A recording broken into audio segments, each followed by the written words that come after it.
Hello everyone and welcome back to my channel parenting recipes. आज की इस video में हम बात करेंगे एक ऐसे स्पेशल पर्सनालिटी ट्रेट की जो शुरू से ही बच्चे में होना बहुत ही इम्पोर्टेंट है। और वो कौन सा ट्रेट है? वो है डिसीजन मेकिंग का ट्रेट। शुरू से ही अपने बच्चे को एक डिसीजन मेकर बनाओ। ठीक है, हम पेरेंट्स हैं, लेकिन इसका मतलब ये नहीं कि हम अपनी एक्सपेक्टेशंस जो हैं और अपने थॉट्स जो हैं वो बच्चे के ऊपर डालें। बच्चे की भी अपनी एक फ्री स्पेस होनी बहुत ही जरूरी है। उसको अपने तरीके से काम करने की पूरी फ्रीडम होनी चाहिए कि उसको क्या करना है क्या नहीं करना। हम क्या करते हैं, खुद बच्चे के लिए डिसीजन लेते हैं। शुरू से जैसे बच्चा अगर 3-4 साल का है तो हम डिसाइड करते हैं कि अच्छा तुम्हें ये खाना है, अच्छा तुम्हें ये पहनना है, तुम्हें इस टॉय से खेलना है, ये टॉय मैं तुम्हारे लिए लाया हूँ, ये लो इससे खेलना है। तो हम खुद डिसाइड करके बच्चे को वो चीज देते हैं। लेकिन ऐसा नहीं करना चाहिए, हमें बच्चे को ऑप्शंस देनी चाहिए। उसको जैसे आप 3-4 फूड आइटम्स के ऑप्शंस दो कि इसमें से बताओ अच्छा क्या खाओगे, वो अपना खुद डिसाइड करेगा। ठीक है, ऐसे ही टॉय को लेके ड्रेसेस, अभी तो वो छोटा है जैसे 3-4 साल का, तो ऐसी छोटी छोटी चीजों में आप उसको डिसीजन लेने की आदत डालो। अभी अगर वो छोटी छोटी चीजों में डिसीजन लेगा तो बड़े होके वो बड़ा डिसीजन भी ले पाएगा।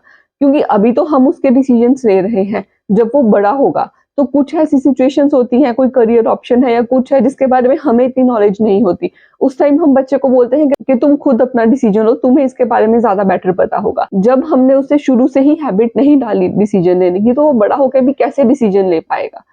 तब हम उस पे डाल देते हैं कि तुम ही लो, तो वो उसको नहीं हैंडल कर पाता। इसलिए हमें शुरू से ही बच्चे में ये हैबिट डालनी है। एक बार वो गलत डिसीजन ले लेगा, 2 बार ले लेगा, 3 बार ले लेगा, लेकिन एट द एंड तो उसको सही डिसीजन लेना इसी तरीके से ही आएगा। कहते हैं ना, practice makes a man perfect. तो हर चीज में जो प्रैक्टिस है वो बहुत ही जरूरी है। तो ये डिसीजन मेकिंग की जो प्रैक्टिस है, अगर आप शुरू से ही बच्चे में इसको डालते हो तो वो बड़ा होके भी अपने डिसीजंस बहुत इजीली ले पाएगा और सही डिसीजंस ले पाएगा। ठीक है, हम पेरेंट्स हैं, हमें बच्चे को गाइड करना है, एडवाइस करना है। तो उसके लिए हम क्या कर सकते हैं? हम जो भी ऑप्शंस दे रहे हैं उसके क्या-क्या एडवांटेजेस, डिसएडवांटेजेस हैं, उसके क्या बेनिफिट्स हैं, ये हम बच्चे को बता सकते हैं। और उसके बाद बच्चे को उनमें से क्या चूज़ करना है, ये उसकी चॉइस होनी चाहिए, ये उसकी ओपिनियन होनी चाहिए। हमें अपना डिसीजन बच्चे के ऊपर नहीं डालना। इसका रियल लाइफ एग्जांपल आपने सबने अपनी लाइफ में देखा होगा। मैं अपने एक रियल लाइफ एग्जांपल से आपको ये चीज़ समझाने की कोशिश करती हूँ। अगर आपको लगता है कि ये पेरेंटिंग टिप आपके बच्चे की लाइफ में एक नया चेंज लेके आने वाली है, then don't forget to hit that subscribe button. तो अब आगे बात करते हैं। एक बार क्या हुआ, मैं एक टॉय शॉप पे गई, तो वहां मैंने एक टॉय चूज करा कि हाँ, ये मैं अपने बेटे के लिए लेके जाऊंगी, ये तो बहुत अच्छा है, इसमें ये फीचर भी है, ये फीचर भी है, उसको बहुत पसंद आएगा, बहुत अच्छा लगेगा। तो मैंने अपनी सोच से वो टॉय फाइनल कर दिया।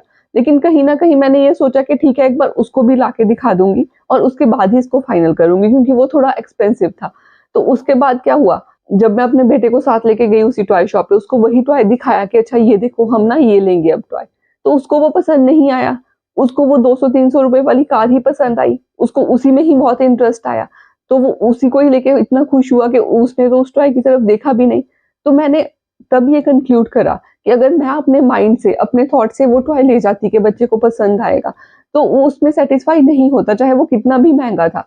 उसको अगर उसको प्राइस से कोई मतलब नहीं है, लेकिन उसकी पसंद अगर वो छोटी कार है, उसको वही लेनी है, तो वो उसी में ही खुश रहेगा। इस तरीके से अपना हमारे थॉट्स और बच्चों के थॉट्स डिफरेंट हो सकते हैं, डिफरेंस इन ओपिनियन हो सकता है। तो इसीलिए ऐसे कई चीज़ों में बच्चों का डिसीजन लेना भी बहुत ही इम्पोर्टेंट होता है। हमें अपनी सोच, हमें ये पता होना चाहिए, चाहे वो हमारे बच्चे हैं, लेकिन एज़ अ लिविंग इंडिविजुअल वो डिफरेंट है, हम डिफरेंट हैं, वो डिफरेंट है। तो उनकी थॉट प्रोसेस, उनके माइंड में क्या चल रहा है, उनकी लाइक्स और डिसलाइक्स वो हमारी लाइक्स और डिसलाइक्स से डिफरेंट हो सकती है। ज़रूरी नहीं जो हमें पसंद है वो उन्हें भी पसंद हो, ज़रूरी नहीं जो उन्हें अच्छा लगता है वो हमें अच्छा लगता हो। जैसे वो कार, मैंने सोचा ये इससे तो क्या ही खेलेगा, ये तो बेकार सी है, ये तो इतनी अच्छी भी नहीं है। तो लेकिन उसको वही पसंद आई और उससे वो बहुत ज़्यादा खेला भी, बहुत खुश भी हुआ उसको लेके। तो इस तरीके से जो बच्चे के थॉट्स हैं, जो उनकी लाइक्स और डिसलाइक्स हैं, उनको भी हमें शुरू से ही ध्यान में रखना चाहिए। इसी तरीके से जब बच्चा डिसीजन लेगा तो धीरे-धीरे बड़े होके भी वो अपने डिसीजंस बहुत ही अच्छे तरीके से और इजीली ले पाएगा। इससे हमारे बच्चे की ब्रेन की पावर, थिंकिंग एबिलिटी जो है बहुत ही ज़्यादा बढ़ती है। वो सोचता है कि उसको क्या करना है, नहीं तो हम डिसाइड करके उसको दे देते हैं, वो वही करता है। अपना दिमाग वो यूज़ नहीं करेगा उस टाइम पे। तो उसकी जो वो थिंकिंग एबिलिटी है उसको हम डल करते रहते हैं, क्योंकि उसको मौका ही नहीं देते हम सोचने का।